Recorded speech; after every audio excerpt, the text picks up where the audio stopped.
ಹೇಳಿ ನಿಮ್ಮ ಹೆಸರೇನು? ಚಿಕ್ಕದೇವ್ ಅಂತ. ನೀವು ಇಲ್ಲೇ ವಾಸ? ನಾವು ಇಲ್ಲೇ ವಾಸ. ಇದೇ ನಮ್ಮ ಮನ. ನೋಡಿ ಬಂಧುಗಳೇ, ಅದೇ ನೀರು ಮನ. ನೀರು ಉಯ್ಕಣ ಮನೆ ಎಲ್ಲ ಅದೇ.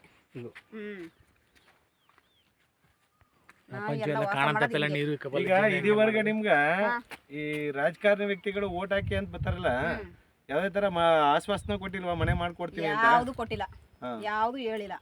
ನಿಮ್ಗೆ ಈಗ ಇದು ರೇಷನ್ ಕಾರ್ಡು ನೋಡಿ, ಅದೇ ಅಡುಗೆ ಮನೆ ಮಾಡ್ಕೊಂಡಿದ್ದಾರೆ.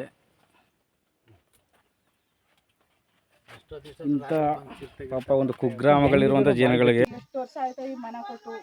ಮಳೆ ಹೋದ್ರೆ ಇಪ್ರೀತ ಮನೆ ಎಲ್ಲ ಸುರಿತ. ನಾವು ಅಡುಗೆ ಮಾಡ್ಕೊ ತಿನ್ನೋಕ್ಕೂ ತೊಂದ್ರೆ. ನೀರಿನ ಸಮಸ್ಯೆ ಜಾಸ್ತಿ ಆಗದ. ನೀರು ವಾಟರ್ ಮ್ಯಾನ್ ಬರ್ತಾರ, ನೀರು ಬಿಡಿ ಅಂತಂದ್ರೂ ಬಿಡಲ್ಲ. ಮೇಲ್ಗಡೆ ಮೋಟ್ರ್ ಹಾಕ. ಹೇಳಮ್ಮ, ನಿಮ್ಮ ಹೆಸರೇನು? ರೂಪ ಅಂತ. ಕೈ ತಗ. ನೀವು ಇಲ್ಲೇ ವಾಸ ಇರೋದು? ಎಷ್ಟು ವರ್ಷದಿಂದ ಇದ್ದೀರಾ? 35 ವರ್ಷದಿಂದ ಇಲ್ಲೇ. ಇದೇ ಮನೆ? ಇದೇ ಮನೆ. ಇದು ಪಂಚಾಯತಿಗೆಲ್ಲ ಹೋಗಿ ಮನೆ ಕೇಳಿಲ್ವ ನೀವು?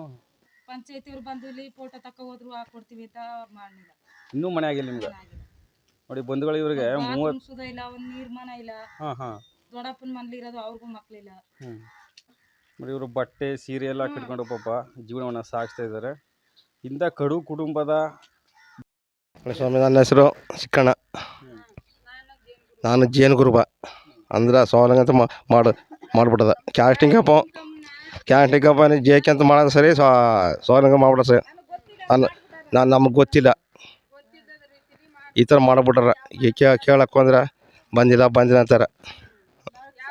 ನಮಗೆ ಹೆಸರು ಏನೂ ಇಲ್ಲ. ನಾವು ಗೇದ್ರು ಉಂಟು, ಗೇರಿಲ್ಲ. ಮನೆ ಬಂದು ನೋಡಿ, ನೀವೇ ನೋಡಿ. ನಮ್ಮ ಮಕ್ಕ ಯಾನ ಎಲ್ಲಿ ಮನೆ ಒಂದು ಬಾತ್ರೂಮ್ ಕಟ್ಟಿಲ್ಲ, ಯಾನು ಕಟ್ಟಿಲ್ಲ. ನಾವು ಸ್ವಂತ ಯಾರು ಮಾಡಿದ ಅಂತ ದುಡ್ಡು ಹಾಕಿ ನಾವು ಸ್ವಂತ ಕಟ್ಸ್ಕೊಂಡ್ವಿ. ನಮ್ಮ ಮನೆ ನೋಡಿ, ಮಳೆ ಸುರಿತಾ, ಕರೆಂಟ್ ಕಿತ್ಕೋತಾರೆ. ನಾವು ದುಡ್ಡು ಕಟ್ಟಿದ್ವಿ. ನಾವು ಕರೆಂಟ್ಗೆ ಹೋಗಿ ದುಡ್ಡು ಕಟ್ಟಬೇಕು.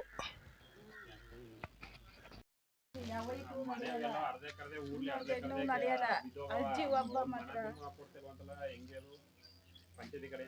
ಮನೆ ಬಿಲ್ಲು 8 ತಿಂಗಾಯ್ತು. ಬಡ್ಡಿ ಕಟ್ಟಿ ಈಗ 80,000 ಆಗಿತ್ತು. 1 ಲಕ್ಷ ಆಯ್ತು ಬಡ್ಡಿ. ನಮ್ಗೆ ಆ ಥರ ಮಾಡೋದು ಯಾವುದು ಕೊಟ್ಟಿಲ್ಲ. ನಾವು ಇರೋದೇ ಇದು. ನೋಡಿ, ಸ್ವಾತಂತ್ರ್ಯ ಬಂದು 80 ವರ್ಷದ ಹತ್ತಿರ ಬರುತ್ತಿದ್ದೇವೆ. ಆದರೂ ಪಾಪ ಜನಗಳಿಗೆ ಒಂದು ಮನೆಯ ವ್ಯವಸ್ಥೆ ಇಲ್ಲ.